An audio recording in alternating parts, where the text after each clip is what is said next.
Pour contextualiser un peu ce que je vais dire par la suite, je voulais préciser que ce sera le point de vue d'un semencier.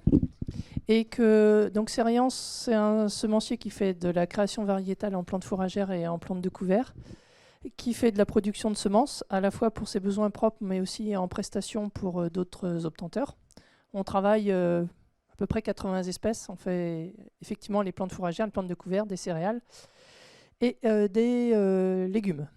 Et puis, dernier aspect qui va nous toucher plus ici, on développe ce qu'on appelle des solutions chez nous. C'est des produits de biocontrôle, des adjuvants, des biostimulants et de la technologie de semences. Et dans ces trois domaines d'activité, on a de la R&D. Pour parler de ce qu'on fait actuellement et de ce qu'on voudrait faire, il y a quand même quelques leviers qu'il faudra, quelques freins pardon, qu'il faudra lever. Alors, ils ont été en partie évoqués. C'est déjà constituer ces fameuses communautés synthétiques, c'est comment elles sont constituées et comment elles se maintiennent pour effectivement conserver les traits fonctionnels qui étaient voulus. Il faut aussi savoir produire à grande échelle. Donc nous, on n'est pas producteur du tout de micro-organismes. Par contre, on est porteur d'AMM. Donc on commercialise des inoculants, aussi des inoculums soja qui n'étaient pas sur la liste.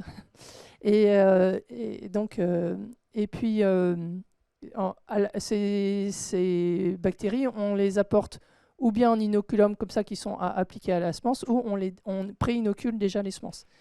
Et un autre des freins majeurs qu'il faudra lever, c'est le frein réglementaire, parce qu'actuellement, pour mettre en marché un micro-organisme, il faut une autorisation de mise en marché qui est liée à l'organisme seul. Pour l'instant, il n'y a pas de système qui permette de faire sur du sur du multi-souche.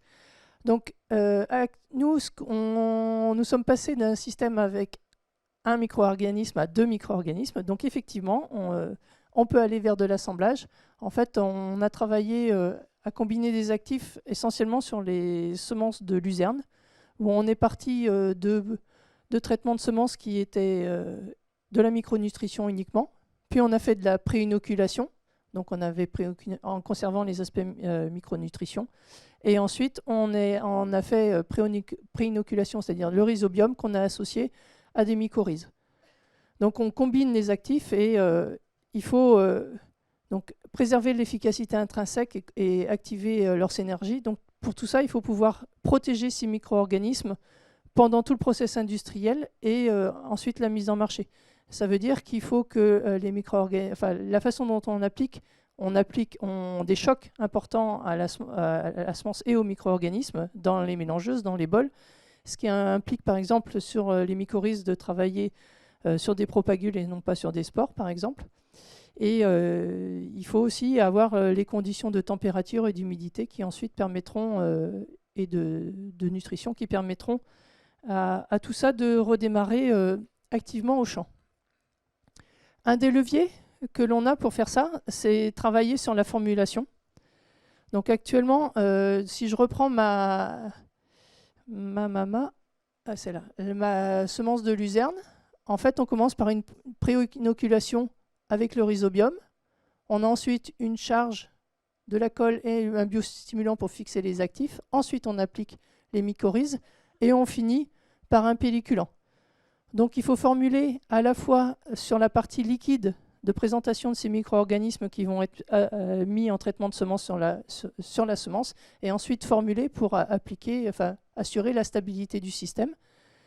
Donc on formule, on s'assure au labo que le process d'enrobage ne détériore pas la viabilité de la formulation et la viabilité sur la semence.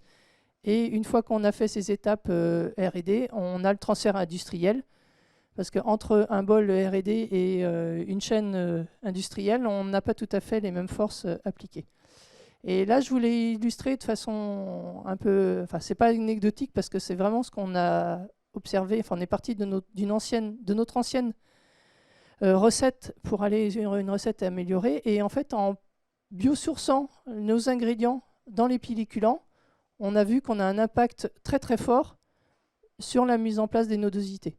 Donc il n'y a pas que le choix de la souche, il y a vraiment aussi l'importance de la formulation sur la façon dont on applique et sur la façon dont on va pouvoir conserver tout ça. Donc maintenant, si jamais on veut aller sur du plus complexe, on a quand même quelques questions à adresser à la recherche. Hein. Si on veut aller sur du plus complexe, sur ces SYNCOM, comment est-ce qu'on les conserve? Donc nous, on n'est pas producteur, mais question que pourrait apporter un producteur? Donc quelles sont les conditions tout ce qui est conditions biotiques nécessaires à la conservation de ces SYNCOM.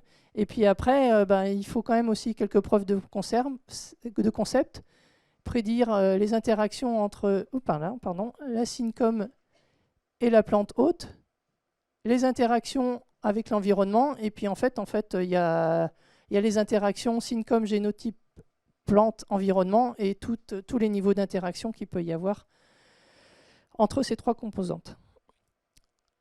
Voilà, je pense que j'ai tenu mes 5 minutes. Je voulais quand même préciser que... Voilà. Ah, pardon, excusez-moi. Voilà.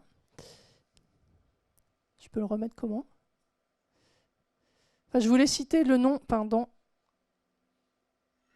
de ma collègue Camille Benetolo, qui en fait fait le développement de ces solutions de technologie de semences, et qui est la personne en charge des formulations et qui est la personne ressource si vous avez des questions très spécifiques sur la formulation pour l'application de micro-organismes sur semences.